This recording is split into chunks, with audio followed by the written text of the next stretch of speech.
Saya pernah di dalam siaran secara live memanggil tamu saya babi. Hai. Saya yang bersalah. Kalau khinzir, korang sedap sikit kan, Islamik sikit kan. Live pula tu kan? Live! Bulan puasa lagi. Astaghfirullahaladzim. Jadi satu ketika itu, kita nak masuk bulan Ramadan, nak ceritakan tentang keselamatan di rumah. So ketika itu tajuknya ialah pintu. Macam mana kita nak pastikan pintu kita dikunci dengan baik. Jadi untuk memeriahkan itu, kami katalah, hari ini kita nak berjumpa dengan orang-orang yang nama Ahmad Albab. Jadi kita bersama dengan Kamal Effendi Albab. Sebab kita cerita tentang pintu. So okay. Dan Abby Fana suka panggil Kamal Effendi Mr. Gadget. Oh, Mr. Gadget. Kamal Effendi Mr. Gadget. Al-Gadget lah. Okay. Dah cerita apa pintu semua tu. Kita ngelak lah ketawa. Okay. Sampai nak hujung habis ni. Saya sedang pegang pensel yang si Abby pegang pensel. Saya tengah cakap, terlanggar tangan dia. Masa tu saya dah rumuskan. Sampai kita dah bersama dengan Kamal Effendi yang telah bersama dengan kita. Jadi bersama Mr. Gadget. Jadi kita ucap terima kasih kepada Kamal Effendi. Saya nak kata Effendi Albab, bukan begitu Abby. Nampak tak? Okay. Terkena tangan dia, pensel jatuh, terlepas, mulut terlepas. Kan? Kita sama dengan terima kasih ucapkan kepada Kamal Effendi Pak Albabi.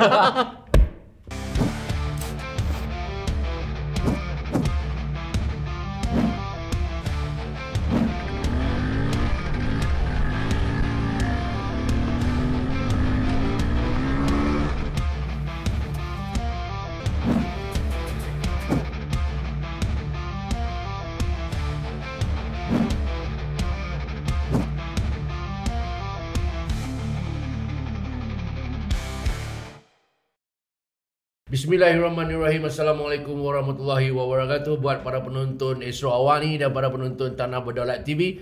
Tuan-tuan dan puan-puan, hari ini, malam ini, Tanah Berdaulat TV memasuki episod ataupun video yang ke-500. So ini adalah special edition. Untuk itu tuan-tuan dan puan-puan, saya membawakan seorang personality TV, seorang yang saya anggap juga sebagai seorang abang, seorang budayawan, seorang sastrawan semua. The one and only Nizal Muhammad. Oh, seram. Seram dengan taib dulu rumah. Apa khabar bang? Alhamdulillah masih sihat. Tuan-tuan dan puan-puan, pada Gen Z, Gen X ke Alpha ke apa ke, yang mungkin ada yang kenal, ada yang tak kenal, ini adalah legend. Seorang wartawan legenda, seorang wartawan penyiaran yang hebat, seorang pengacara yang tutur katanya sangat menarik, sungguh ampuh apabila dia berbicara dan sebagainya. Bila orang cakap dengan saya takut muka merah. Kelak. Ini antara sebab-sebab saya pakai shawl ini. Yes. Bang, saya tak nak buat intro panjang. The mic is yours. Yes. Siapakah Nizal Muhammad? Silakan. Nizal Muhammad adalah anak yang dilahirkan kepada dua ibu bapanya. Yang kebetulan namanya itu Nizal, ada sebabnya, ada ceritanya, tetapi dia bunyi sama-sama sedikit macam nuzul. Nuzul artinya turun. Jadi Nizal ini adalah seorang anak yang diturunkan kepada seorang yang bernama Muhammad. Itulah aku. Kampung kat mana? Kampung bukan dekat lagi. Tempatnya di Teluk Pulai. Saya orang Kelang. Orang Selangor. Tapi saya dilahirkan di Port Swettenham. Tahu kan di mana ya? Port Kelang. Port Kelang. Memang orang Kelang lah. Anak jati Selangor. Anak jati sangat-sangat Selangor. Tetapi jiwanya sangat-sangat persekutuan. Nizal Muhammad pernah bertugas dengan NGO Afghanistan ni. Okey, habis cerita tu. Dan inilah tujuan kenapa sebenarnya kita menjemput Abang Nizal untuk berkongsi tentang pengalaman sebagai seorang wartawan penyiaran.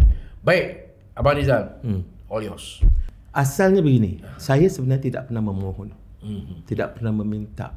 Bila saya bekerja dengan bergerakkan NGO yang saya katakan program penyertaan pembangunan komuniti itu, salah seorang daripada staf saya ketika itu, seorang wanita namanya Jamilah.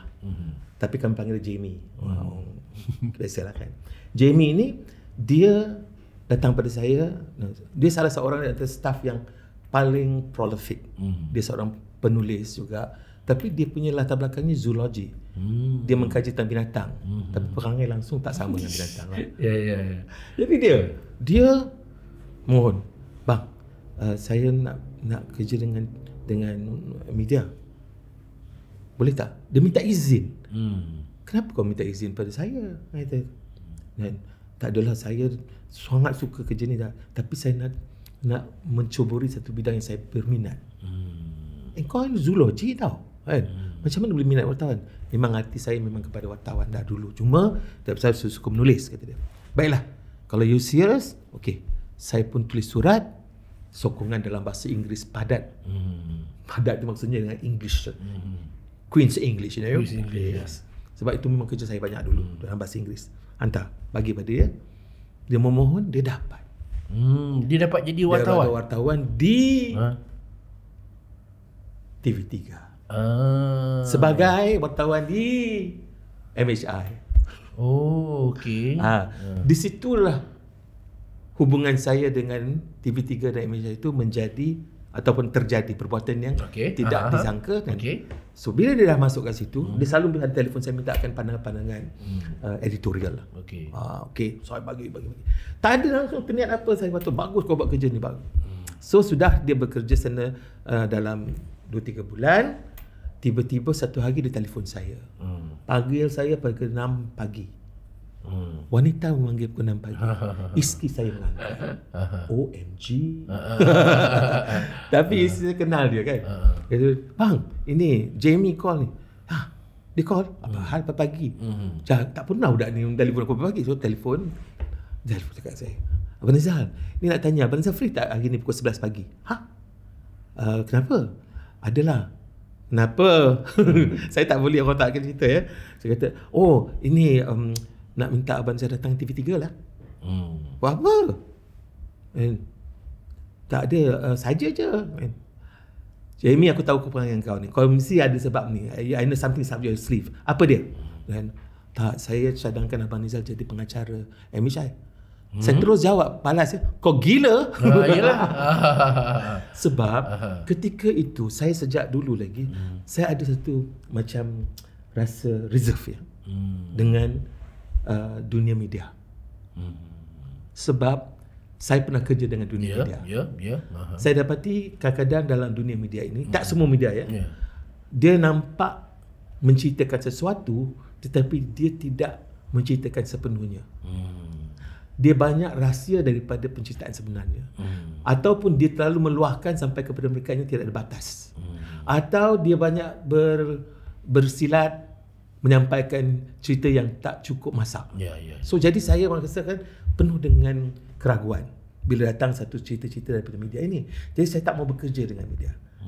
Saya pernah kerja dalam satu keadaan di mana cerita saya tu kata benda ni tak betul, tidak memberikan manfaat, tapi keluar berita itu kata saya kata bagus. Jadi saya jadi macam aku tidak mau hidup dalam dunia penuh dengan kepura-puraan. Anda pernah biasa begitu kan? Jadi okey, saya kata tak nak. Apa Nizal, saya dah janjilah. Ya Allah, aku satu ni. Kalau kau janji, kau cakap aku dulu. Ni aku tak kata apa-apa. Saya tahu kalau saya cakap dengan Abang Nizal untuk datang pasal ini, mesti Abang Nizal akan tolak. Jadi saya tidak mahu. Jadi saya berjanji dulu baru cakap. Tolong Abang Nizal. No, tidak ada satu yang wajib. Ini semua sunat. Dan makro pun tidak ada. Datang, dengar saja ataupun jumpa saja. Saya cuma nak minta Abang Nizal datang je. Okay? I will do this for you. Saya pergilah. Bayangkan saya lepas kerja dengan Afgan, muka dah lah jambang. Kan? Pakaian saya ketika itu memang toya, saya beli toya sangat. Baju batik ceritanya macam kita daripada kampung dengan seluar putih hitam dengan sandal. Jadi saya pergilah duduk orang lalu pandang sikit-sikit. Ini Melayu ke, Afgan ke, Hindi ke, maksudnya. Saya pandang diam. Saya dipanggil. Masuk. Bila masuk jumpa dengan orang tanya saya. Kenal lah. Oh ini dia apa dia panggil? Mentor. Jamie. Afan dan Jamie bila pernah kau mentor? Jadi ketika itu start berbincang, cerita. Kami cakap cerita. Dia tanya soalan, saya jawab soalan. Saya banyak balas balik dengan soalan. Ini bakal terjadi sekarang ni. Saya akan tanya soalan. Kan lepas saya jawab, kita gelak, ketawa dan sebagainya. Kemudian serius. Semua soalan 2 jam. Oh, okey. Sekadar untuk berkenalan 2 jam. Seronok sangat. Rupanya dia scan, dia nilai saya. Jadi saudara-saudara, kalau anda jumpa seseorang yang tidak dijangka jumpa, kalau dia tanya banyak soalan tu, ada sebab. Lepas bercakap semua tu, barulah tawaran tiba. Cik Nizal, kita nak tawarkan Cik Nizal untuk kerja. Kami perlukan orang macam Cik Nizal ini. Saya tengok Cik Nizal punya kriterianya. Saya nak Cik Nizal jadi pengacara MHI. Saya tak nak lah. Kerana jiwa takut. Apa yang menyebabkan saya takut? Satu, saya tak nak kerana kerja dalam dunia glamour ini takut tersesat dan terhanyut. Okey. And orang kenal kita, orang puji kita, saya takut saya tertelan. Ya. Kedua ialah saya lupa diri dengan keglamoran itu, duit dan sebagainya. Ketiga, saya takut apa kerja nak minta pada saya ni. Kerana TV3 pernah dikenali dengan siri solid gold. Dulu lah famous solid gold. Ini kawan-kawan saya TV kan, TV kita tahu lah kan. Tapi yang kelakarnya itu, dalam pemikiran saya takut, andainya kalau dia bagi saya kerja untuk menjadi pengacara solid gold, tak solid saya. Dan kiri kanan dahi licin, hidung mancung ni semua. Saya faham kita orang lelaki, jadi saya takut dengan segala-gala itu. Jadi saya takut pada diri saya yang mungkin terlalu lemah. Jadi saya kata, saya takut lagi tentang kemurnian cerita berita yang kita nak bawa. Setakat mana kan mereka pegang kepada nilai-nilai news yang benar-benar berkualiti. Saya kata tidak. Saya tolak. Dah lah nak minta pun orang tolong buat kan. Dah pergi interview dapat pun nak tolak. Wah, hebat. Sebab saya kalau nak masukkan sesuatu, bila kita nak buat sesuatu, dia kena datang dengan keseluruhan. Betul lah. Kalau katakan even walaupun 1% sekalipun hati saya ragu, saya tidak akan buat. So ketika itu 10% kata, saya balik rumah beritahu tentang saya ditawarkan. Saya dah balik ni. Tapi pihak TV3 kata, gini, Cik Nizal buat keputusan dulu, kan? Kita anggap sebagai satu perjalanan pengalaman. Kurang-kurang nanti bila Cik Nizal dah tua, nanti boleh kita boleh cucu-cucu, atuk dulu pernah ditawarkan, kan? Jadi Cik Nizal pergi dulu, simpan dulu, terus buat apa keputusan, ikuti dengan kami, datang tengok macam mana. Okey, saya pun setuju. Saya datang mungkin dalam 2 minggu lah lebih kurang. Saya bersama dengan diorang pergi. Baiklah, dalam ketika itu keluarga saya, isteri saya kata, masuklah, tak ada masalah. And saya pun agak ragu-ragu nak masuk ke tidak ni. Tapi 10% says no. Selagi saya tidak betul-betul 100, saya tak masuk. So saya kata tidak lagi lah. So sepanjang-panjang itu saya didedahkan dengan dunia penyiaran yang saya dapat lihat banyak dia punya cabaran dan kebaikan, juga ada juga kelemahan. Saya takut. Jadi okey, saya masuk mengikuti sampailah hari yang ke akhir saya dipanggil oleh ketua kepada TV3 ketika itu, Yunus Said. Dia kenal saya sebab kerana dia pernah jadi sini saya kalau berita harian.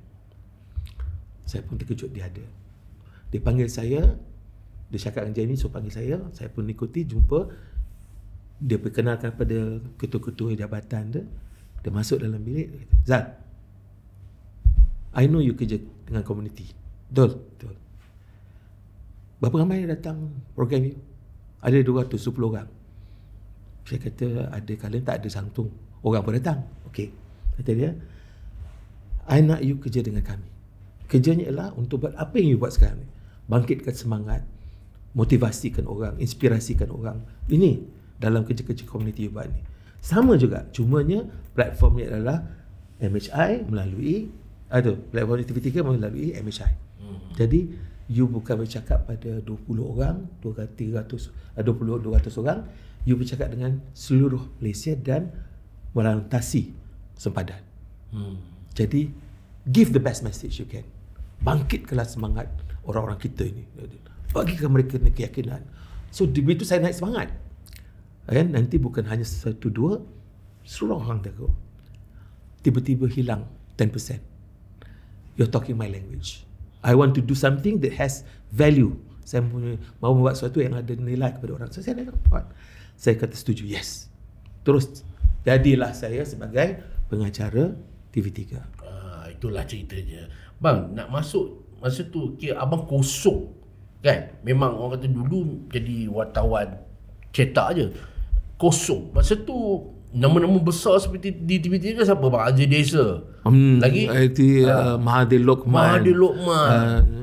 Apa ni, Wan Zaliha. Itu semua nama besar, Christine Ling, Nur Farhan Jamsari. Macam mana abang glue dengan diorang ni nak ni? Saya kata saya ni seorang yang bukan jenis membawang kan. Saya suka observe, saya senyum banyak. Tetapi yang menjadi bagus ni mereka ni adalah orang-orang media, orang-orang penyiaran yang ringan mulut.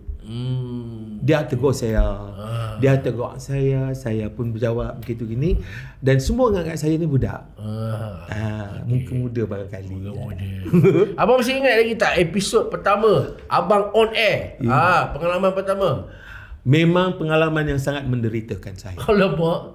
Okay. Sebab janji saya bersiaran bulan September. Okey. Saya masuk bulan Mei. Bulan Jun, lewat Jun ke awal Julai saya tak ingat. Saya pun masa tu cakap-cakap bola dilakukan oleh masa tu tahun Piala Dunia. Saya bila saya dah 2 bulan barangkali kat situ, tiba-tiba saya dipanggil bos. Ramai bos kat situ kata, "Zal, besok you bersiaran." Saya tidak bersedia. Sebab saya tidak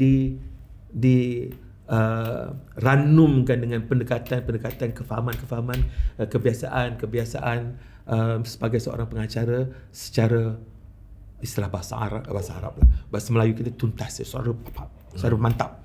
Tak ada. Jadi saya cuma baru melihat, baru nak belajar editing. Sekali dia minta besok saya bersiaran.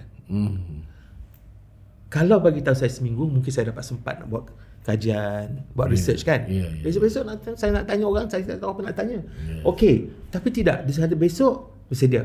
Ketika dia panggil saya itu pukul 5 petang. 5 petang, esok saya akan bersiaran. Saya masih tengah buat editing. Baik, saya pergi masuk. Aduh, macam mana ni? Lepas itu, seorang-seorang daripada bos saya panggil nak memberikan saya petua-petua macam mana nak bersiaran.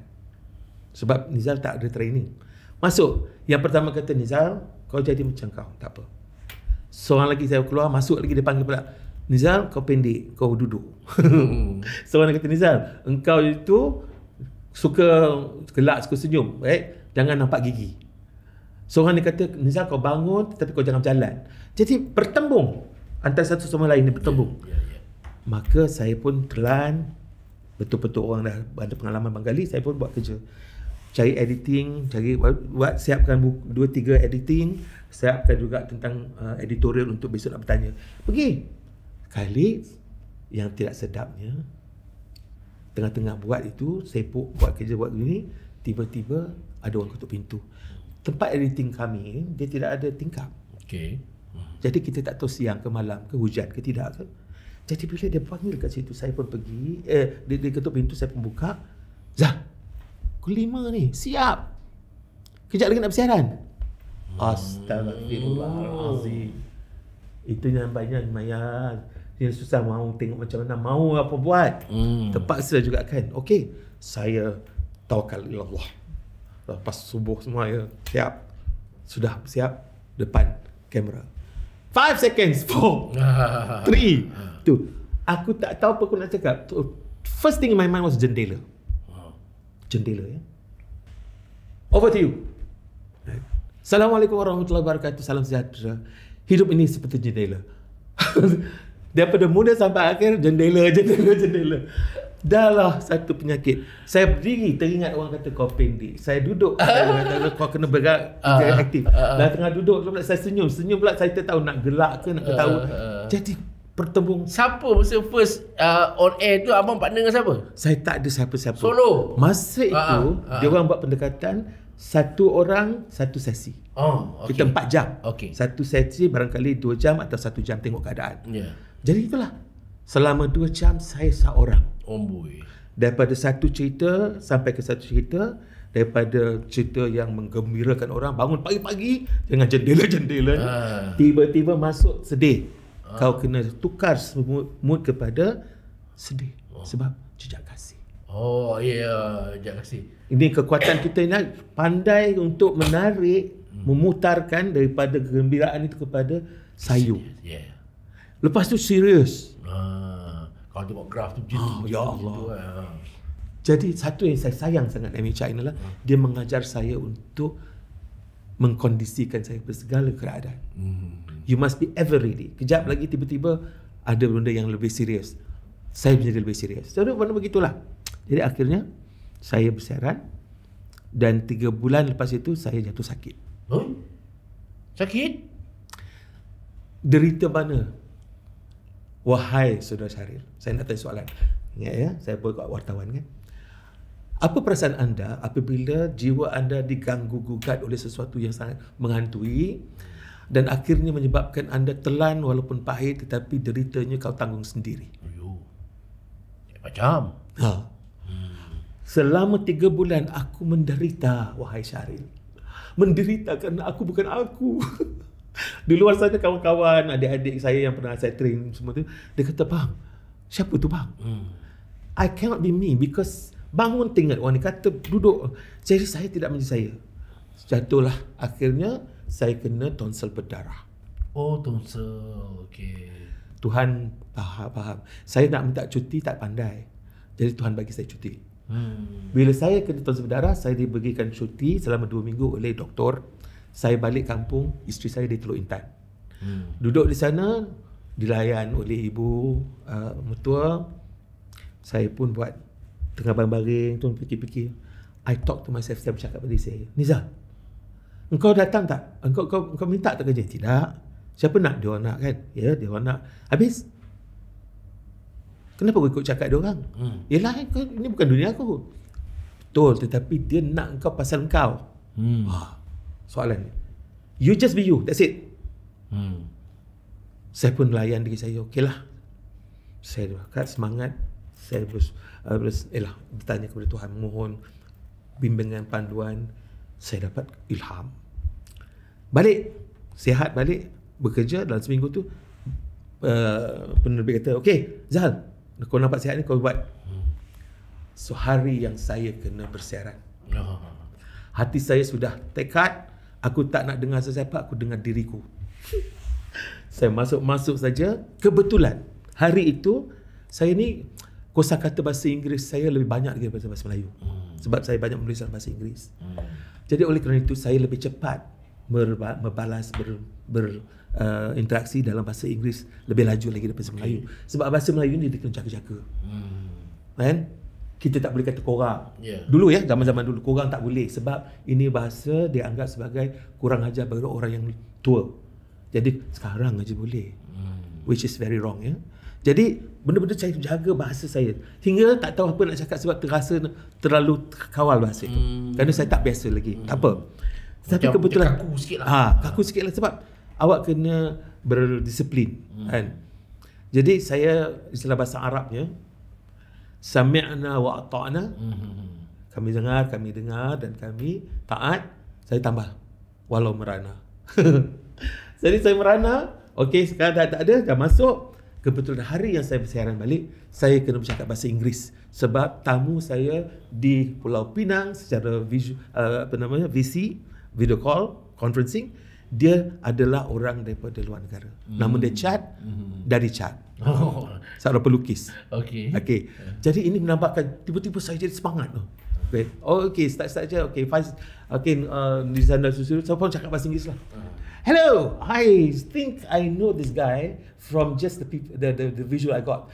Is this Chad? Yes. And you are from Chad? Yes. Macam berhenti. Okay. Dan lepas tu saya lupa bahawa saya ni dalam siaran. Saya bercakap dengan kawan-kawan, tamu telefon datang tanya kan, saya menjawab, itu siapa tu? Siapa? Sulaiman. Man, apa khabar? I became myself, saya menjadi orang yang tidak melihat orang sebagai asing. Sesiapa saja di dalam ni adalah keluargaku.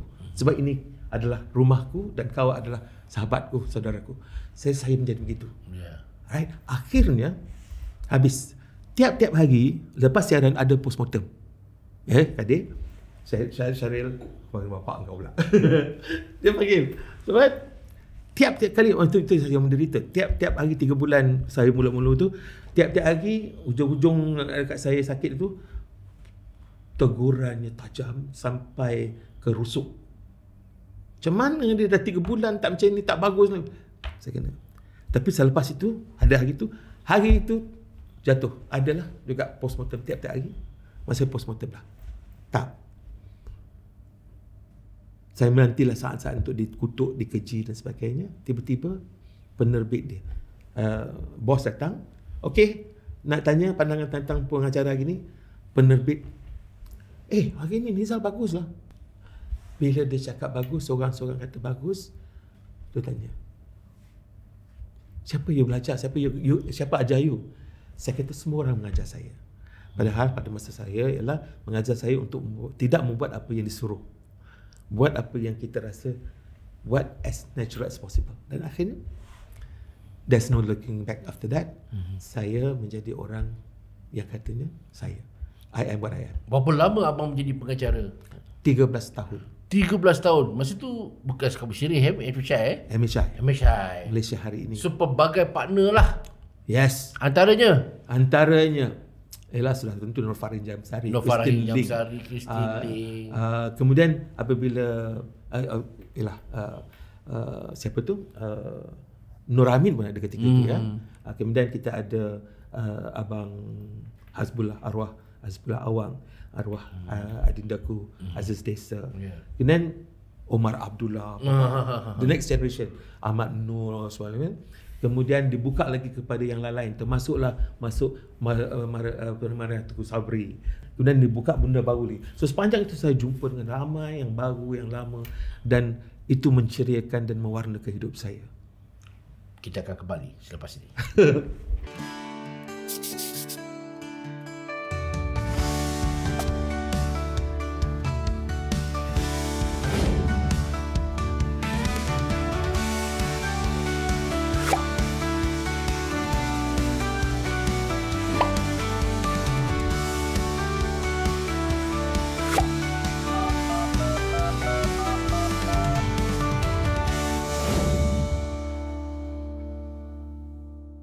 Okey, tuan-tuan dan puan, kita kembali lagi bersama saudara Nizal Muhammad. Yes.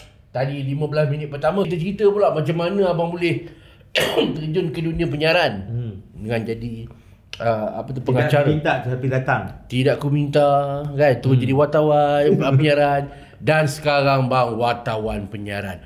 Seorang kata jadi wartawan penyiaran ni glamour. Betul? Glamour. Banyak budak-budak student semua nak jadi wartawan penyiaran. Ceritakan bang cabaran sebagai seorang wartawan penyiaran. Saya lihat, saya ada pengalaman dua. Satu dia wartawan dalam penerbitan, penulisan, cetakan. Saya melalui juga kebetulan ada pengalaman sebagai wartawan radio. Oh, radio benar? Radio benar. Okay. Saya pernah dengan THR. Oh, okey ya. Okey. Kemudian saya juga pernah dengan wartawan penyiaran TV. Tiga-tiga mempunyai kekuatan dan tiga-tiga mempunyai keunikan. Paling mencabar sebenarnya adalah semua tu ada pencabaran dia. Penulisan umpamanya, kita kena menulis sebagai seorang yang menjadi penangkap kepada segala yang berlaku. Jadi kita banyak menggunakan kata-kata, bahasa kita, dan pendekatan kita menceritakan itu jangan terlalu berat tapi jangan terlalu ringan. Pastikan bahawa apa yang kita cakap itu dapat ditangkap dan divisualisasikan oleh orang yang membaca. Itu cabaran kita. Yang ada pun sakat gambar. Kedua, kalau wartawan radio, masalah wartawan radio ialah you tak ada visual. Cuma sekarang ni adalah ada punya CCTV itu. Tapi itu bukan konteks dalam radio. Radio orang dengar kepada apa? Suara. Dulu Dulu suara sangat penting. Orang yang menjadi pembaca berita, orang yang jadi pengacara radio, suara dia kena menawan. Suara kena menggegarkan. Ada bass. Ada bass. Ingat tak dulu FM stereo? Dulu zaman-zaman ramai anda belum lahir lagi kan. Jadi FM stereo. Dia punya bass. Saya mempunyai kekuatan sedikit dengan bass. Saya pernah membantu Matic FM dulu. Matic ada satu TV radio IP, dan di situ saya mudahkan suara saya. And travel in style. Gitu. Jadi saya pernah diinterview oleh radio bersama kawan-kawan saya termasuk Farahin. Kita interview masa saya bawa lawatan HR lah. Di situ saya dengar suara saya balik. Saya takut. Artinya kalau saya mengungkapkan ungkapan firman Tuhan itu, Al-Quran itu, manusia, saya takut. Pegang suara saya sendiri. Dengar suara sendiri, ya. Okey. Tetapi cabaran ialah kita kena mengungkap sesuatu dengan menghidupkan skrip. Tulisan tak perlu kita menggunakan suara, tapi ini bermakna kalau cerita sedih, suara kita kena sedih.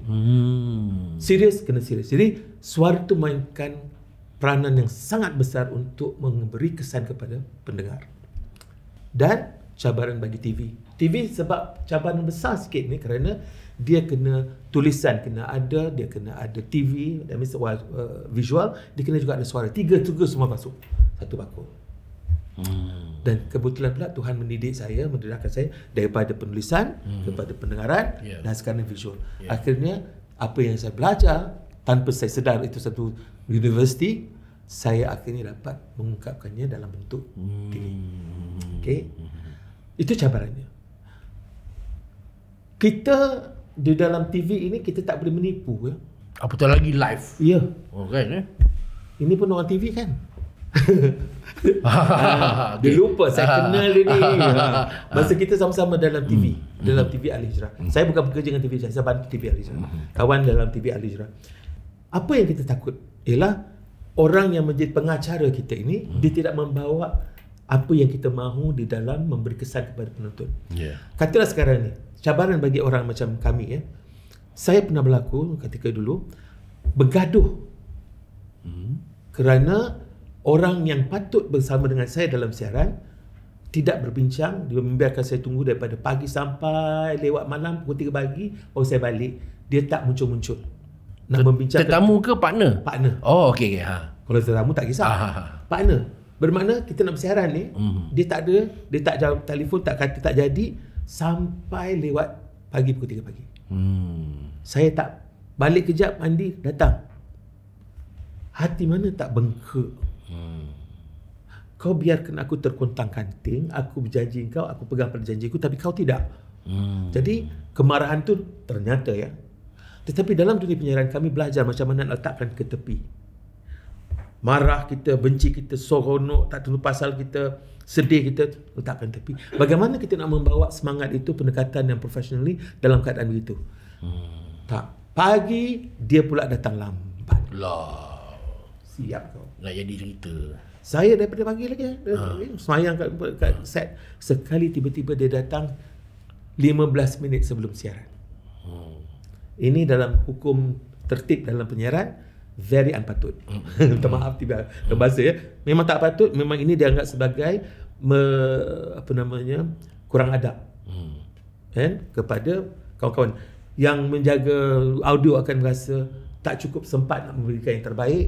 Okey, yang wardrobe pun akan rasa demikian, tapi dan selamba datang okay. Duduk, tiba-tiba dia masuk dalam studio. Saya sudah ada. Saya nampak dia, saya ambil surat khabar, saya pun buka. Tapi ada orang menegur. Penerbit tegur. Zal, apa ni? Dia tengah live ni? Belum lagi. Boleh. Baru sampai. Okay. Kan? Saya tak nak tengok wajahnya kerana bagi saya takut saya marah saya akan melampau. Saya kata tak apa. Aku nak tutup muka aku ni. Dia menegur saya. Minta maaf semalam. Saya tak cakap apa. Tapi orang dalam dapat tahu. Oh, dia dapat tengok Why? Saya pakai baca surat khabar Terbalik. Oh my god. Okay. Jadi dah nampak ada benda tak kena. Tapi saya pun tak bercakap. Saya tak pernah masam muka. Jarang lah masam muka. Pada ketika itu masam bagai nak mams. Mams ni saya tak kata mampus je mams. Okay. 5 seconds. 4 3. Ini dah masuk dah ni. Saya letak surat khabar kat dalam. 2. Over to you. Assalamualaikum. Saya menjadi watak. Orang lain. Tak, saya menjadi watak saya. Yelah. Seorang profesional. Yang tadi awak yang baca paper terbalik tu tolak tapi. Itu cerita dia lah. Kerana betul orang yang bagus dalam penyiaran adalah dia tidak membawa beban marah, sedih dan sebagainya kepada penonton. Penonton tidak bersalah. Kenapa kau nak hukum dia? Tertib ya. Itu tak ada profesional. Baik, saya bawa semangat saya dengan kamu. This is our world. Ini kawan saya. Walaupun tak guna punya budak ni kan. Hati kata tak guna tu telak tepi. So we must perform. Saya and dia pun terkejut. Tapi we play that along. Gelak tahun menjadi. Habis. Nak dekat habis kan? Okey, sampai kita jumpa lagi. Assalamualaikum. Habis saja saya masuk watak saya balik. Alamak, baca paper terbalik dia. Balik. Saya terus balik. Okey. Abang apa namanya? Floor manager kata, promo. Nizar kalau tidak bercakap, tangannya saja bercakap. Itu tanda habis lah. Kau jangan. Kau sentuh aku tu, pang! Jangan. So, saya tak cakap. Kita minta dia buat, saya tak nak buat. Balik. Saya cepat-cepat basuh muka, saya tak nak bertemu dengan dia. Saya takut saya terluah apa yang tak kata. Make up semua tukar pakaian balik, masuk ke dewan, kalau balik kerja saya. Sekali tiba-tiba, alamak, ada barang tertinggal.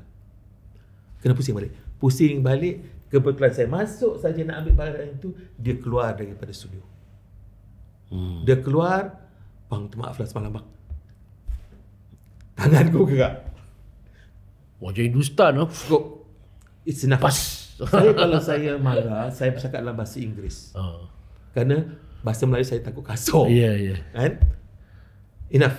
This is not the first time. This is so unbecoming of you. You are so unprofessional. I do not want to do anything with you whatsoever. From today onwards, I don't see you.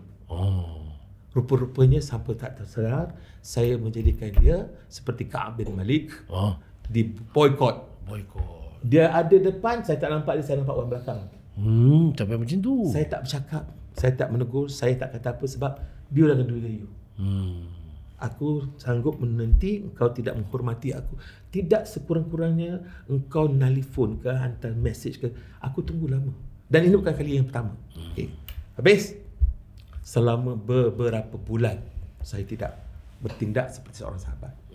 Sehinggalah kesedaran timbul. Sampai bila? Ya. Ini bukan pendekatan terbaik seorang Muslim. So saya pun beginilah. Saya selagi dia tegur, saya tegur balik. Tapi nama saya nak menegur, tidak. Kerana saya takut saya tersalah langkah. Tapi selepas itu hubungan tidaklah normal, tetapi tidaklah berseteru, tidak. Sampai sekarang kami berkenalan, kami masih berkawan. Cumanya saya tidak melakukan tindakan pertama. Okay? Jadi akhirnya disitulah cabaran bagi orang TV. Ketika ibu saya meninggal, saya kena bersiaran. Malam dia meninggal petang, hari ni lewat petang. So kena pengumuman kena buat esok harinya. Jadi malam tu yalah kita mengaji semua, kita bersama dengan dia lah. Cuma saya ada dua topik yang sangat berat. Perlukan pengkajian dan penelitian. Jadi saya beritahu pada bos, bro, saya tak saya punya cerita adalah ibu saya meninggal. Jadi habis besok macam mana? You tak boleh datang lah. Tak boleh. Mak saya kata the show must go on. Arwah mak saya. Dan saya tidak membebankan kawan-kawan lain untuk kena buat research last minute kerana saya tak apa. Biar saya buat, cuma syarat saya bos jangan beritahu yang mak saya meninggal. Bayangkan ya kalau saya datang, dia orang tahu saya muka tak sugul. Dan bila ni saya betul. Tak je. Aku sama-sama nak tak sempat aku nak bersadar ada. Ada. Jadi saya kata jangan. Tu dia tak bercakap lah. Hari itu pula cerita tentang left-handed reunion. Oh, kena cerita. Kena cerita ceria. Memang ceria. kami ceria lah. Cuma regu saya dapat rasa apa yang tak kena. Itu tapi ada Something missing ada lah, yang missing lah. Ha. Ada yang sedikit apa dia tak tahu. Single habis baru saya beritahu. Dia tanya, "Bang, abang are you okay?" Ya. He says that mak saya meninggal semalam. Jadi hari nak menyelesaikan pengumuman dia. So you buat promo okay. Abang senang boleh shift tu, shift. Di sinilah letaknya professionalism dan tidak. And sebab begitunya, tugas kita siapa? Kita adalah pengacara untuk siapa? Bukan untuk diri. That's why I have to make sure that when I take this the decision to 100% in, bermakna saya harus mengambil kira faktor-faktor itu. Sebab kalau you tidak dapat mengawal diri, you marah sekarang ni, you mungkin keluar kata-kata yang tidak kena. Akhirnya orang yang tak tahu dia tu, kadang-kadang orang tu jadi mangsa sebab kau marah, kau bawa marah tu kepada orang yang tak bersalah. Okay. Jadi akan jadi isu lah. Itu kita cerita pasal abang jadi pengacara MHI dan yang orang akan ingat sampai sekarang ialah bagaimana abang adalah pengacara musim pertama Jejak Rasul. Ini luar biasa. Selalu melihat Nizal di studio. Ya. Kali ni di luar studio pula bang. Macam mana bang? Itulah. Itu pun satu hal juga. Saya tidak terfikir yang saya antara yang diletakkan sebagai yang awal ya. Sebab saya kenal Ustaz yang saya panggil ayahanda ni, Ustaz sekarang Datuk ya, Datuk Wan Alias. And jadi saya kenal dia semasa dia di Pusat Islam sebagai kurator Museum Pusat Islam. Dah biasa dengan program Afghan dengan dia semua tu. Kali tiba-tiba saya keluar dari bilik pejabat tu, jumpa bertemu dengan dia. Ustaz, bila Ustaz sampai? Ustaz datang nak lawan siapa? Tak, saya kerja kat sini. Ustaz kerja kat sini. Nizal, Ustaz kerja apa? Saya ada penerbit satu dokumentari khas nanti kita akan buat. Nizal datang ya? Datang untuk apa? Datang kita nak buat satu program Jejak Rasul. Jadi Nizal minta untuk datang untuk kita bagi pandangan lah. Itu saja. Saya pun yes. Saya suka. Saya nak bagi pandangan, saya nak share. Pergi. Datang meeting tiba-tiba, okey, kita sekarang ni nak buat program ini begini, kata Ustaz. Right. Inilah antara mereka yang akan diletakkan sebagai kru. Aku tengok nama aku ada.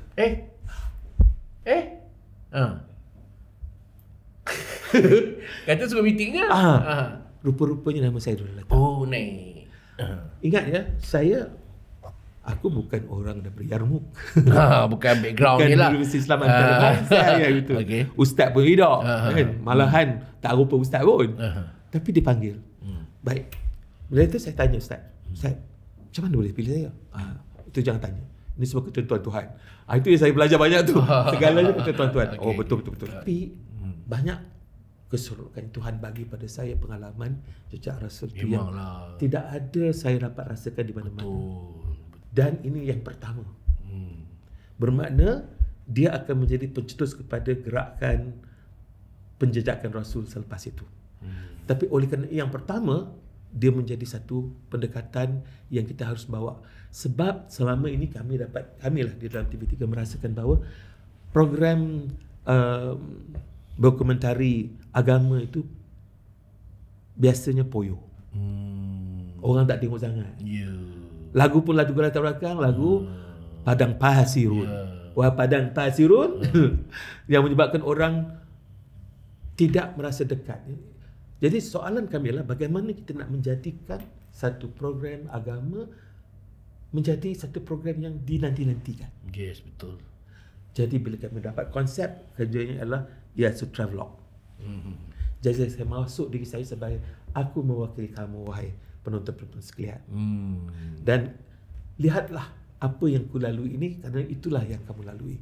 Dan kami akan menceritakan kisah kami melalui pencarian nak mencari jejak Rasul itu. Siapakah Rasul itu? Bagaimana umpamanya mata saya di gua nak mendaki Gua Hira, nak ceritakan tentang Sayyidatina Khadijah. Dia mendaki malam. Masa dulu tidak ada macam tangga-tangga ya. Jadi macam mana dia melalui tengah malam, angkat barang, dia bukan muda kan. Jadi macam mana?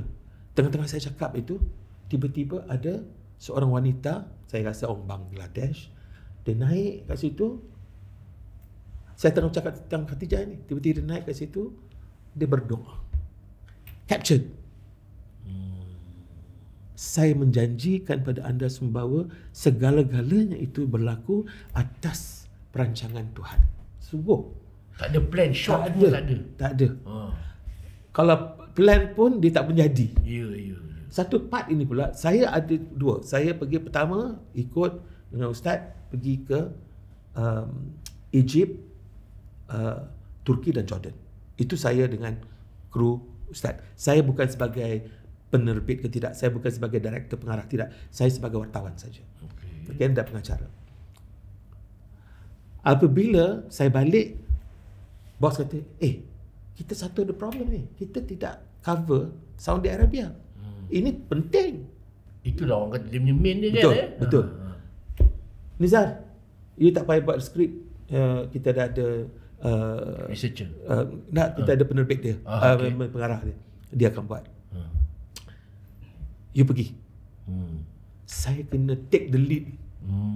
Daripada seorang wartawan yang baru setahun bekerja dengan TV3, tiba-tiba dia ditarik menjadi pengarah satu program besar yang kena pergi luar negara. Saya tergamam, tapi sami'na wa ta'na walau merana. Pergi. Tapi pengalaman-pengalaman itu saya kata sungguh luar biasa. Kali pertama kali pergi dengan tim yang pertama, banyak diujikan dengan kesukaran sikit. Umpamanya kami tinggal di college pelajar-pelajar Malaysia. Jadi fasilitas semua tak ada. Macam biasalah dengan. Tapi seronok sebab saya dapat jumpa dengan budak-budak, kita duduk makan sama semua. Tapi ujian-ujian itu mematangkan kami juga. Cantik. Tapi di Saudi Arabia kami diuji dengan kemewahan. Duduk di hotel 5 bintang. Oh, ada sponsor lah. Kerajaan Saudi menjadikan kami tamu kerajaan. Oh, ya ke? Ya.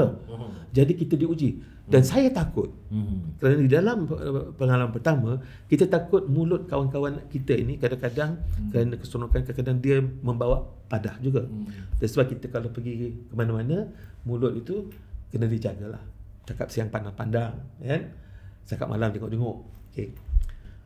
Bayangkan bila kita di tempat orang, kita jaga ini, bila saya sampai masuk kumpulan kedua, saya nak pastikan bahawa tim saya ni tidak buat perang yang perlu. So saya masa tu di Madinah, saya ingat lagi bila saya dapat kumpul dengan dia, sebelum tu saya dah buat satu benda tertentu yang saya buat dengan mereka, tapi sampai kat Madinah saya nak pastikan dia orang tidak berlaku curang. Dari segi melampaui batas. Apa yang terjadi? Kami masa kat tepi jalan, orang lalu lalang, kami tengah duduk kat situ minum, tiba-tiba dah tu saya nak cuba nak memastikan dia orang ni faham. Kita kalau kat sini jaga sikit mulut kita ni, sebab dia orang ni boleh faham bahasa Melayu. Alah, dia orang janganlah orang sini apa-apa. Ya. Kau jangan. Ya ke bang? Ya. Kau tengok ni, ada macam budak muda lalu ni. Ya. Abang saya cakap dengan bahasa Melayu, kau dengar ni, macam mana dia jawab. Walaupun dia tak cakap Melayu, tapi dia faham. Dah tahu budak-budak ni. So aku kata, Assalamualaikum. Aku angkat tangan. Waalaikumsalam. Engkau apa hal? Oh, alhamdulillah bikhair, tajid insya-Allah. Betul lah bang, dia faham lah. Sebenarnya saya faham begini. Saya dah tahu dah budak-budak ni takut dia tak faham bahasa Arab secara tentu. Tetapi yang saya sebut itu dengar pendengaran orang Arab, kita kata kau kaifahal. Lidah Melayu kau fahal. Jadilah budak-budak ini semua sami'na wa ata'na dengan tidak merana. Kaifhaluk. Jadi dia kita kaifahal pun dia terima. Kaifahal. Kaifahal. Kau fahal. Betul lah dia. Ya, betul. Jadi akhirnya tim the best. Baik tim yang pertama, kedua, dan tim-tim lain the best. Jadi saya dapat merasakan seorang tu dikatakan sebagai dia ni ada sing sikit lah, ada dia orang teknikal. Nama dia naik, tetapi ada pihak-pihak tertentu dalam management tak nak. Tapi Union kata dia kena pergi. Jadi kita tak boleh apa buat, bawa lah dia. Saya tak pandang dia sebagai sesuatu yang bermasalah. So dah establish, dah bincang kat situ semua, balik kita nak pergi, dah pergi semua, dia lah antara yang terbaik. Orang kata dia ni sombong, tidak. Beg saya, beg orang dia angkat sama. Bila saya keluar dia kata, bang nak tolong tak? He was the best. Jadi bagi saya, kita jangan cepat menangkap dalam kita berurusan dengan orang. Jangan cepat kita memandang serong pada siapa. Abang Jejak Rasul berapa season? Oh, banyak. Satu je. Satu season tu berapa lama ni? Berapa lama syuting? 90 hari. Uish, 90 Hampir 90 hari. hari. Dalam 60, 70, 80, macam gitulah. 90 hari. Okey. Dan satu pengalaman yang saya, antara cara saya untuk menjadi orang yang kurus dalam dunia adalah pergi melancong. Saya hilang 30 kilo. Seluar sekolah saya boleh pakai balik. Bang, sedih tak bang? Sedih tak? Sebab apa? Saya percaya abang yang season pertama tu banyak tempat-tempat yang abang pergi dulu sekarang dah tak ada dah. Ya. Sedih bang Dia dah hancur perang dah. Aduh. Susah nak dikatakan lah. Sebab tempat-tempat yang kita pergi dulu dekat dan real. Tempat sekarang ni kadang-kadang diletakkan begitu banyak kekangan untuk kita merapati. Satu. Kedua, tak macam dulu. Umpamanya Mekah yang saya pergi dulu dengan Madinah yang saya pergi dulu, masih lagi segar dalam ingatan saya. Cantik satu, tapi kita dapat lihat begitu dekatnya pengalaman-pengalaman kita. Kami pergi nak masuk ke Raudah umpamanya. Raudah bagi anda yang belum pernah pergi bukan senang nak masuk. Sekarang lah adalah dia punya tertib ni segala macam. Tapi kami interview timbalan gubernur. Muda timbalan gubernur, 30 tahun saja. Kan? Timbalan gubernur kata, boleh. Kita bagi kelulusan. Tapi belum tentu dapat rupanya. Kami pergi nak pergi ke sana dengan dia, ada pegawai penerangan bersama dengan kami. Dia akan membantu. Pergi-pergi, jawatan kuasa masjid kata, la. Dah jawatan kuasa melalak. La. Jadi bila jawatan kuasa kata dah melalak begitu, dia kata begini, engkau ambil gambar ini, gambar kubah buka tutup. Kita nak cerita pasal sejarah. Ini bukan sejarah, ini cerita moden. Kami nak pergi ke Raudah. Kami kalau boleh nak tengok, ambil gambar di tempat Rasulullah, makam Rasulullah semua tu. Dia tak benarkan. Saya kata, macam mana ni kita tak boleh? Yang menjadi kelakarnya, yang bersemangat dan marah ini bukan kami. Kita tahu, kita tamu kan. Pegawai penerangan. Dah, keluar. Merajuk. Kita keluarlah ikut. Pegawai penerangan tadi. Dia marah pihak masjid tak layan. Namanya pun bagus. Nak macam Melayu, Husin.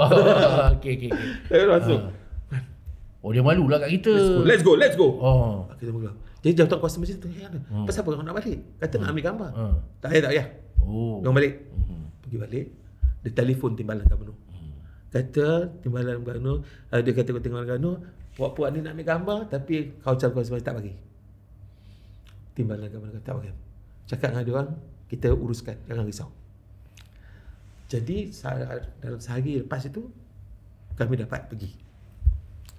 Dia pula tidak dibenarkan masuk masjid. Yang pegawai tadi tu. Ya, imam bagi fatwa. Mereka kata dia kata pada aku tak boleh masuk ya. Korang masuk, tapi ingat kalau dia tak bagi Raudah, korang keluar. Pasal apa kau tak boleh masuk? Sebab dia dah keluar fatwa. Aku diharamkan masuk rumah Tuhan. Gitu. Jawatan kuasa masjid dia kuat ya. So kami masuk. Kita bagi anda semua 15 minit, buatlah apa gambaran, melainkan makam Rasulullah tidak dibenarkan. So kami buatlah. Ambil gambar semua tu. 15 minit yang sangat seronok sebab dekat. Ya, di Raudah kan. Semua nak sembahyang kat mimbar. Taman-taman syurga. Ya. Semua nak sembahyang dekat tempat tu. Saya pula dapat kebenaran cepat. Sembahyang sebelah. Pergi. Dah habis semua tu, dah ambil gambar semua, cantik lah. Satu pengalaman yang tak ada orang lain lagi, kita saja. Semua orang TV saja. Orang TV 3. Baik. Balik masuk ke kereta. Hussein bertanya, "Macam mana? Dapat?" "Dapat. Cuma makan tak ada." "Tak apalah, kalau makan tak ada tak apa. Yang penting korang dapat." "Okey. Ada macam dapat sembahyang, solat?" Solat sunat." Orang ni kata, "Saya di mimbar." Orang ni kata. Sebenarnya kalau boleh baca Arab, ada satu tempat dia tu memang di situ Rasulullah sujud. Tapi dia bukan di mimbar. Di mana? Di sebelah tu. Aku sembahyang kat situ. Jadi kita rasa, tapi tak ada lagi. Kita kata, aku sebenarnya tak ada. Kita diam. Alhamdulillah lah. Yang penting bagi saya ialah kerja kita menjadi, kita dapat bonus. Tapi pengalaman itulah saya fikir yang menjadikan saya faham tentang peranan kita sebagai khalifah di muka bumi. Kita sebagai manusia yang dinamakan Muslim. Kita sebagai berperanan untuk meletakkan suatu pada tempatnya dan meletakkan kembali syiar agama dan meletakkan nama besar Allah itu ke depan. Dan bagaimana Rasulullah mengajar kita, semua kami dah, saya dah matang, tangkap, balik semangat lagi lah. That's why saya fikir Tuhan memberikan saya pendekatan dan pendedahan ini untuk saya menyampaikan bahawa sesungguhnya jangan tidak ada peluang pergi menziarah bukan sekadar nak melancong. Belajar kenapa di sebalik ini, kenapa orang Nabi ini buat ini, kenapa kesan begini, kenapa Bani Israel tak gerti-gerti, sedikit dia buat salah juga, dia kata okey tapi dia tidak. Ini semua akan mendatangkan kita satu kesedaran besar bahawa akhirnya balik kepada diri kita sendiri dan bagaimana kita berperanan di muka bumi ini. Kita akan masuk ke round yang terakhir. Agaknya dah habis lah. 3.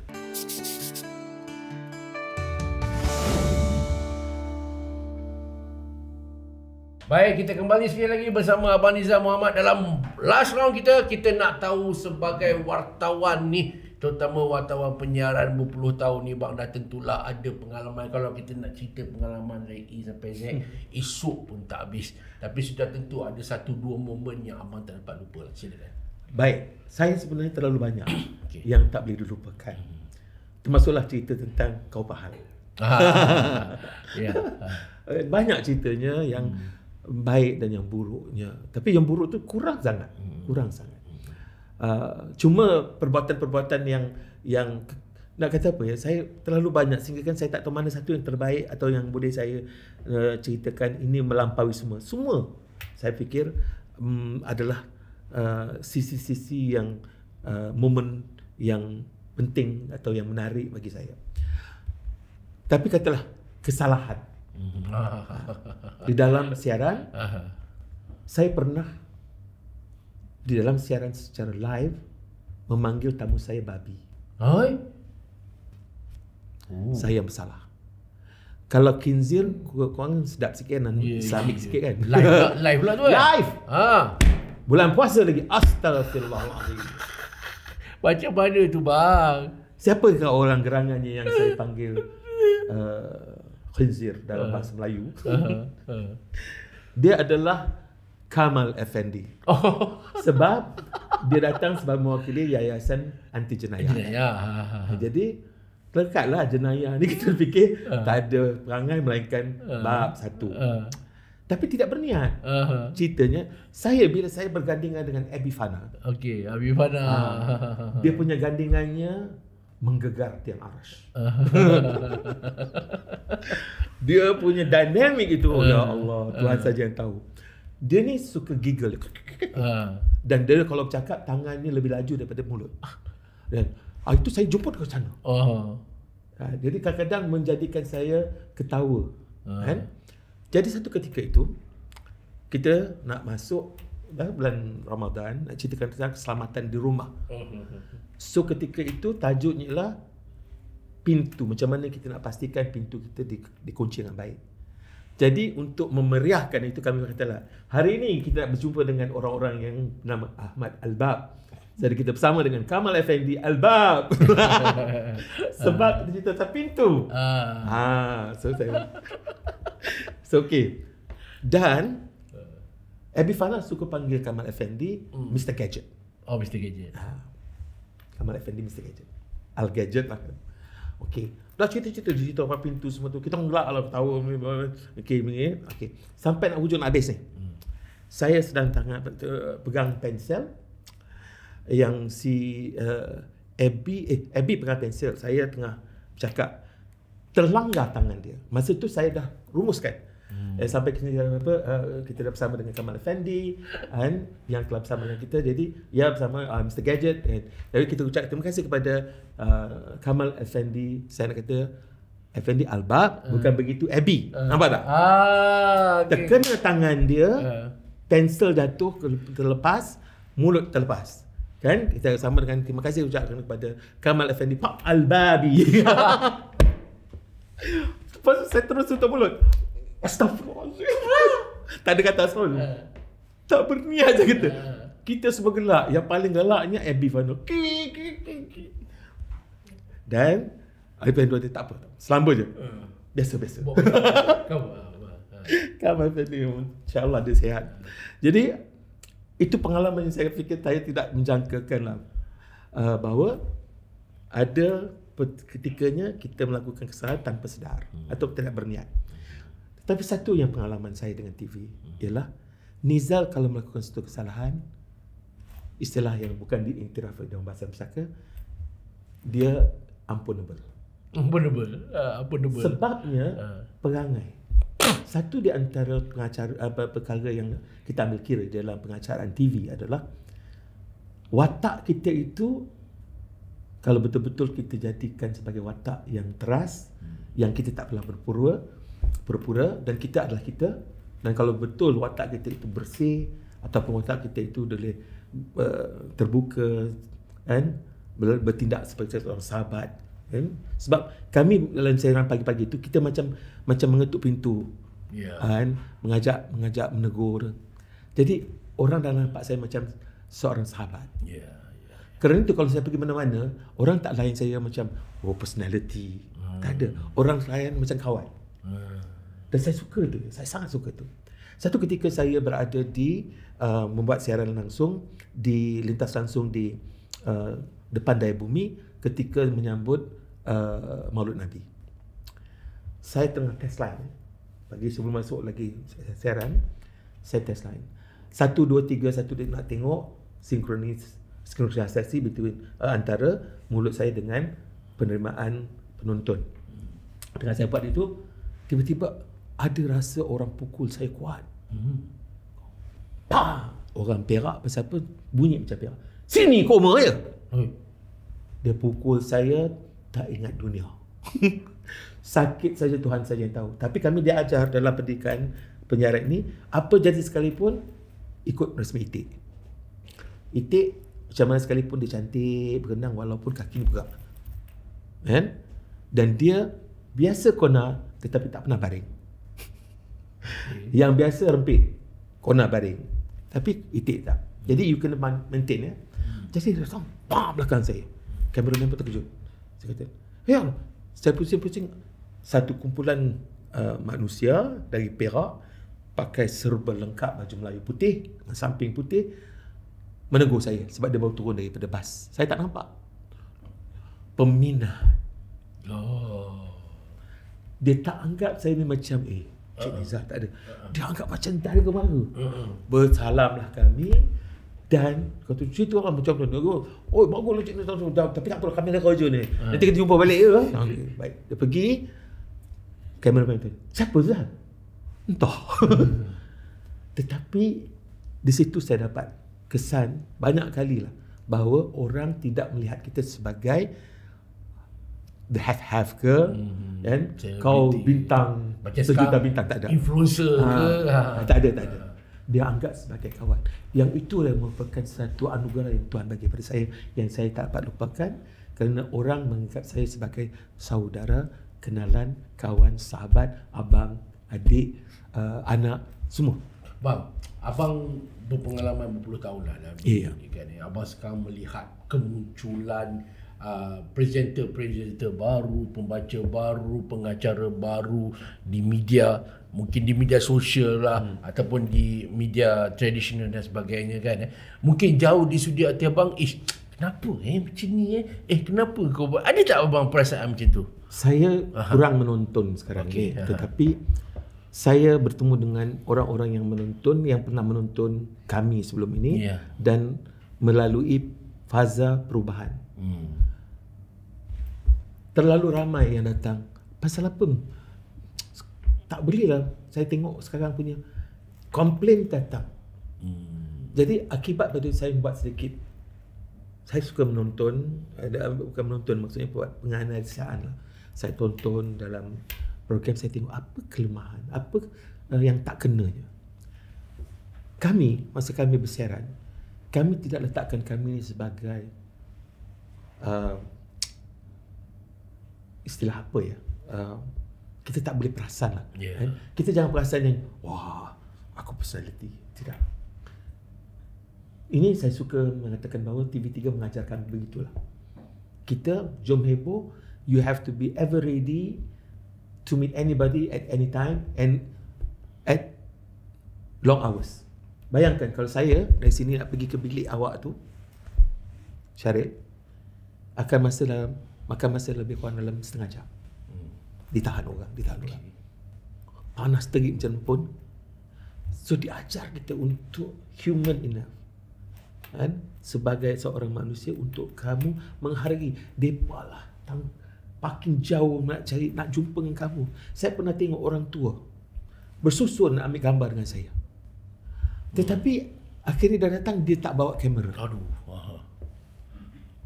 Punyalah dia sungguh, tapi tak ada kamera, perlu ada kamera.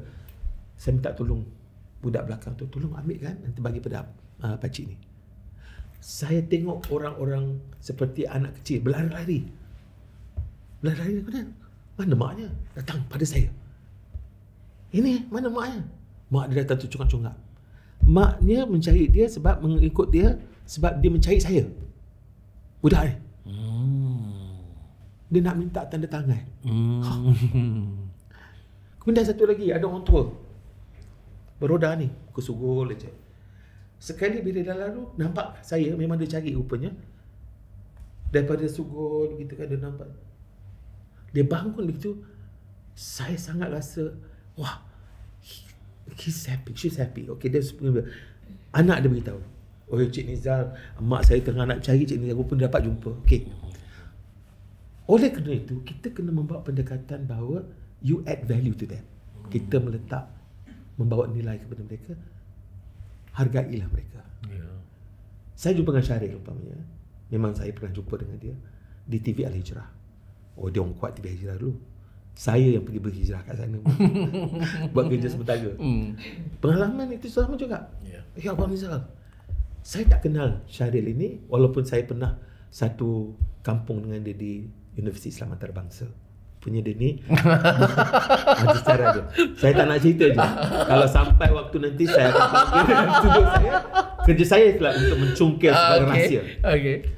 Dan segala rahsia sekarang di tangan saya ya. Jadi reaksi daripada saya bukan seperti macam budak nakal ataupun macam orang cikgu jumpa dengan guru besar, tak ada. Dia bertindak sebagai dia, seorang Syaril, mengenali saya dan bertindak sebagai seorang kawan. Walaupun hormat tu adalah sebab saya sini kan, tapi pengalaman dengan dia menyebabkan saya lebih rapat lagi. Kan? Jangan suruh dia nyanyi lagu rock kapak. Jadi bang, kita dah tukar-tukar jauh. Kan lagi setengah jam ni, macam rahsia tu keluar ni kan bang. Okey, tadi nak tambah sikit tentang perbezaan tu ya. Apa perbezaannya yang dulu dan sekarang? Saya kaji, saya bincang dengan orang yang melalui ini. Senang saja. Kita jadi kita. Tetapi orang-orang sekarang dia tidak jadi dia. Dia tengok orang lain, dia nak jadi orang lain, dia bawa dalam otak dia. Jadi you nampak bahawa pengajaran sekarang ni sama aja. Berdiri sama, bercakap lebih kurang sama, kata sama, you all segala macam sama je. Dia korang. Dia tidak tersendiri membawa watak. Kami dulu watak A, watak B, watak C berbeza. Ya, betul. Kan? Dan perbezaan watak itu menjadikan taman itu cantik kerana banyak bunga, Ya, warna. betul. Jadi sekarang ni bila kita tengok channel 1, channel 4, channel 5, 10 ke, sama je. Apa khabar semua? Dia tidak jadi dia. Dia membawa watak yang bukan dia. Jadi kami ini menjadi kita. Jadi bila kita orang kenal kita sebagai kita, itu yang berbezanya. Dan kedua, apa yang berlaku ialah orang sekarang dia tak fikir tentang dia bercakap dengan sasarannya itu. Don't talk about you talking to people. Nak tunjukkan you itu pandai, kita ada fakta. Itu tak perlu cerita. Yang penting ialah tangkap. Seperti mana kata Rasulullah, tangkap perutnya pada seorang yang datang Habsyi, yang datang nak menuntut makan. Rasulullah kata, bagi. Walaupun ketika itu resyek. Jadi bila dia balik, sahabat-sahabat tanya, ya Rasulullah, kita ni kan bercatur makannya, kenapa kita bagi? Isilah perutnya baru kamu isi imannya. Sama juga dengan penonton.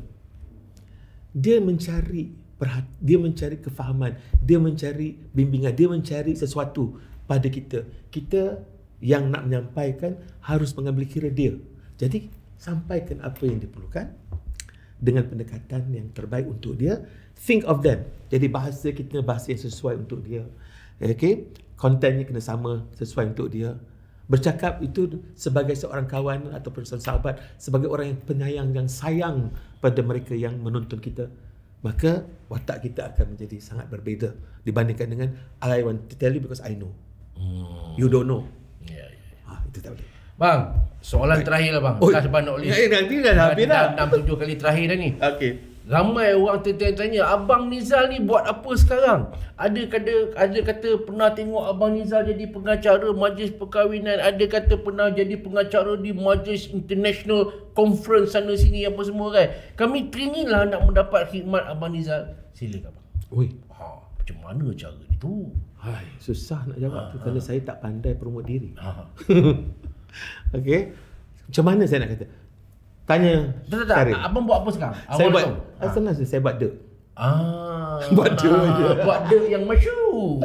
Begini, saya sebenarnya tidak, saya punya jenis manusia ialah saya tidak pandai mempromosi diri. I do not know how to market myself and promote myself. Apa berlaku ialah mulut ke mulut. Orang tu cerita ni, ada tak? Jadi saya punya pendekatan ialah segala-galanya aku serah kepada penentu segala-gala penentuan. Tuhanlah yang akan memberikan. Jadi saya bukan mencari, melainkan tengah-tengah duduk cakap ni, orang tu, baguslah Cik Nizal, boleh saya panggil. Itu ada. Cumanya kalau saya nak mempromosi diri, it's not me. If you want to know more, nak tahu macam mana nak hubungi saya, kau tanya kawan saya. Eksklusif. Bersama Syaril. Alamak. Ada Facebook ke Instagram ke, orang nak follow ke apa ke? Cari Nizal Muhammad. Nizal Muhammad. Nizal Nizal Nanti hubungi. Nak khidmat apa-apa abang boleh buat. Saya akan cuba membantu. Saya buat training, saya buat podcasting, saya mendidik orang untuk menjadi pengacara. Banyaklah. Banyaklah. Saya masuk conference, saya menjadi pengacara. Semua boleh. Saya juga mengisi program. Macam semalam saya menjadi pembentang untuk program bengkel pengucapan awam dan presentation, penyampaian mensempena 100 tahun Malcolm X. Bang, grooming pun boleh. Grooming boleh. Macam mana nak jaga personality, etiquette apa semua boleh lah. Dia sedang pernah saksikan kerja saya. Jadi nak tahu lebih lanjut tanya orang lain. Jangan tanya saya. Dia sebab kalau tanya orangnya, saya macam saya tak sedap cerita tu. Aku dah buat ni. Tak pandai. Tanya pada orang yang pernah melaluinya. Dan di situ akan tahu nilai saya. Kalau saya cakap nanti orang kata promote diri. Kalau orang lain cakap lebih tulen, lebih lurus. Kalau saya buruk, dia akan kata buruklah saya. Kata-kata kepada anak muda di luar sana yang ingin menceburkan diri dalam bidang pengacaraan, wartawan penyiaran, dunia bergemerlapan ni bang, silakan. Ingat satu saja. Petua yang diberikan oleh warisan kita sejak dulu. Apabila kamu memegang sesuatu yang besar, jawatan ke, ilmu ke, apa saja, kan, tanggungjawab ke, kan, kamu sudah dewasa, Sazali dah dewasa, ingat satu petua. Petuanya apa? Meninggi jangan sampai membuang budi, merendah jangan sampai membuang maruah. Luar biasa. Sehingga kita jumpa lagi lain siaran bersama Syahril. Sekian. Wabillahi taufiq wa hidayah. Wassalamualaikum warahmatullahi wabarakatuh. Bye bye.